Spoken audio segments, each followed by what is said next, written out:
రాబోయే ఎన్నికల్లో ముస్లింలకు అసెంబ్లీ టికెట్ను కేటాయించాలని ముస్లిం మత పెద్దలు డిమాండ్. రాబోయే సార్వత్రిక ఎన్నికల్లో విశాఖ దక్షిణ నియోజకవర్గ అసెంబ్లీ సీట్ను ముస్లింలకు కేటాయించాలని డిమాండ్ చేస్తూ విశాఖలో ముస్లింలు ఆందోళన చేపట్టారు. శుక్రవారం జూమా నవాజ్ అనంతరం వన్ టౌన్ ఏరియా చంగల్రావుపేటలోని జామియా మసీదు, అల్లిపురంలోని మసీద్ ఏ ఫిర్డోస్ వద్ద ముస్లింలు భారీ సంఖ్యలో ప్రదర్శన నిర్వహించారు. ముస్లింలకు అసెంబ్లీ టికెట్ కేటాయించాలని పెద్ద ఎత్తున నినాదాలు చేశారు. ఈ సందర్భంగా మసీద్ ఏ ఫిర్డోస్ కమిటీ అధ్యక్షులు మహబూబ్ షరీఫ్ మాట్లాడుతూ విశాఖ జిల్లాలో జనాభాలో 2వ స్థానంలో ఉన్న ముస్లింలకు చట్టసభలలో సరైన ప్రాతినిధ్యం ప్రధాన రాజకీయ పార్టీలు కల్పించకపోవడం దారుణమని విమర్శించారు. ముస్లింల సమస్యల పరిష్కారం కోసం విశాఖ దక్షిణ నియోజకవర్గ అసెంబ్లీ సీటు ముస్లింలకు ప్రధాన రాజకీయ పార్టీలు కేటాయించాలని డిమాండ్ చేశారు.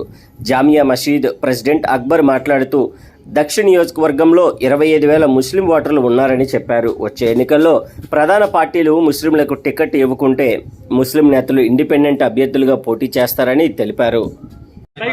అస్సలాముఅలైకుం. నా పేరు అక్బర్ బాషా అండి. జామా మస్జిద్ విశాఖపట్నంలో మాకు చాలా ప్రాబ్లం ఉందండి. చాలా ఇది ఉంది, ప్రాబ్లం ఉంది. 30 సంవత్సరాల నుండి మాకు ఉందండి. మా ముస్లింకి ఎమ్మెల్యే సీట్ ఎవరికి లేదండి. మా ముస్లింకి ఒక సీట్ ఇవ్వాలండి. ఇస్తే అని చెప్పుకుంటామండి. మా మసీద్ విశాఖపట్నం 120 మసీదులు ఉందండి. జనాభా వచ్చి 3 లక్షలు ఉందండి జనాభా. అందు గురించి మేము ముస్లింకి ఒక ఎమ్మెల్యే సీట్ కావాలని అడుగుతున్నామండి. థ్యాంక్స్ అండి. పేరు మహబూబ్ షరీఫ్ అండి. నేను ఈ మసీద్ ఫిర్దౌస్ ప్రెసిడెంట్.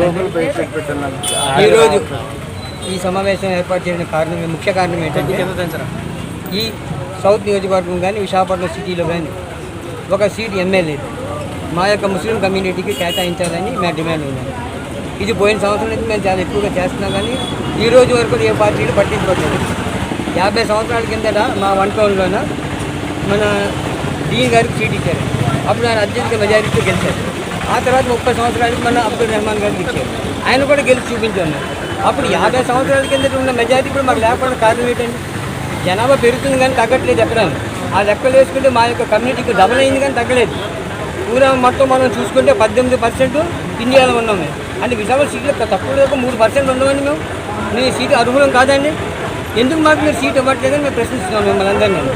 ఈసారి కానీ మా ఎమ్మెల్యే సీట్ని ఎవరైనా కేటాయించకపోతే ఆ పార్టీకి మా యొక్క పూర్తి మద్దతు ఉండదని చెప్పేసి మేము డైరెక్ట్గా డిక్లేర్ చేస్తున్నాం. లేదంటే అవసరం అనుకుంటే ఒక ఇండిపెండెంట్ అభ్యర్థిని కూడా నిలబెట్టి ఆ పార్టీని చిత్తుగా ఓడిస్తామని కూడా మేము ధైర్యంగా చెప్తున్నాం. మా యొక్క కమ్యూనిటీకి ఈసారి ఏ పార్టీ అయితే మద్దతు ప్రకటించి ఎమ్మెల్యే సీట్ అత్యధికంగా ఇస్తారో ఆ పార్టీకి మా ముస్లిం మైనారిటీ కమిటీ యొక్క పూర్తి మద్దతు ఉంటుందని విషయం కూడా మేము తెలియజేసుకుంటాం.